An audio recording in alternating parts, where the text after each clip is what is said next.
know, we came into the world and we had these great gifts and talents that were given to us at our birth, and we started sharing them with the world as early as 2, 3, and 4. And what did we get instead? We got, rather than great gifts, what we got a lot was, don't do that, baby.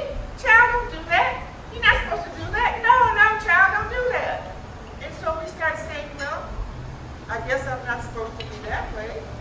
Or I guess I'm not supposed to be that. Or I guess it's not me. So I have to be somebody else. And we start as early as our preschool years putting on masks to be who someone else says we're supposed to be. And unfortunately, so many of us keep those masks on all of our life. And so many of us don't even realize we're even wearing the mask. But we are. That's why my title today is Know Your Mask. Because we all have them.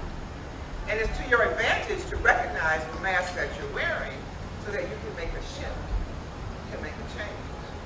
Because the most effective speakers don't wear masks. They are themselves. They are authentic. So, I did a lot of research because at the very end of my poem, I wrote that poem when I was 28 years old, just a few years ago.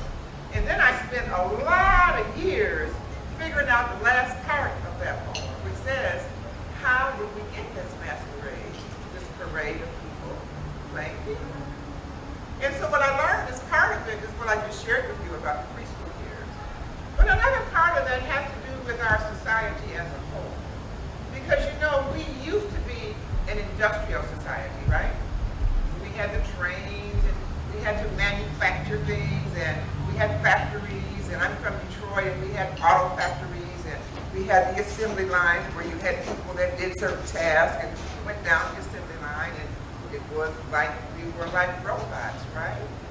That's what I mentioned in the poem. People robot their lives away.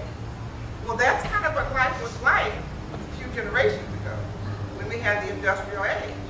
And the people who were celebrating in that industrial age were those who put both pieces together the fastest. Didn't have to talk, just put stuff together, right? Well, now we're in the information age, and it's different than the industrial age. So the name of the game is no longer robots. The name of the game now is, can you think? How do you think?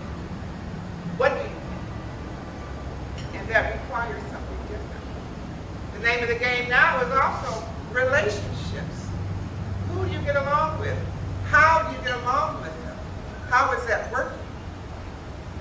It's not just a robot. And so in the process, we really as a society haven't fully made that shift.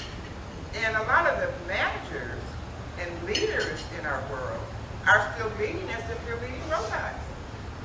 And not like they're leading full-fledged, thinking, feeling, authentic human beings. So I want you to understand that foundation of how we got to where we are now, and why it's so important to step into authenticity.